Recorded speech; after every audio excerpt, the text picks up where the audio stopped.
বারাসাত শহরের ইতিহাস যদি আমাদের খুঁজতে হয় তাহলে আমরা অনেকগুলো বিতর্কিত ইতিহাস খুঁজে পাই, এই নামের অনেকগুলো অর্থ খুঁজে পাই।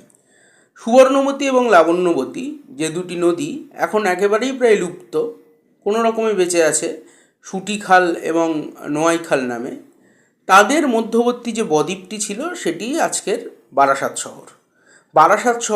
বারাসাত শব্দের আরবি অর্থ নাকি পথের শোভা।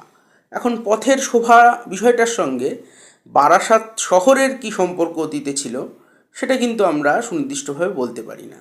তবে মুর্শিদাবাদ শহরের যে আমরা জগৎ শেঠকে দেখতে পাই, বিরাট অর্থবিত্তবান ব্যক্তি, সেই জগৎ শেঠের দুই ভাই স্বরূপচাঁদ জগৎ শেঠ এবং মহাতাবচাঁদ জগৎ শেঠ, এরা নাকি একদা আজকে যেটি বারাসাত শহর সেখানে এসে বসবাস করতে শুরু করেছিলেন।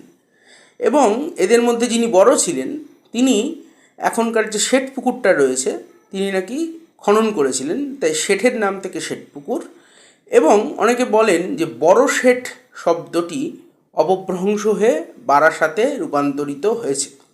যদিও আমাদের এই সমস্ত মতের মধ্যে সবচেয়ে বেশি গ্রহণযোগ্য বলে যেটি মনে হয়েছে সেটি হচ্ছে 7টি বারার সমাহার।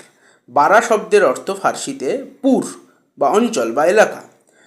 হৃদয়পুর, বনমালীপুর, কালিকাপুর, শ্রীধরপুর, চন্দনপুর, নিশ্চিন্দপুর এবং প্রসাদপুর, এই 7টি পুরের পুর নিয়ে যে অঞ্চলটি গঠিত হয়েছে সেটি হচ্ছে বারাসাত শহর।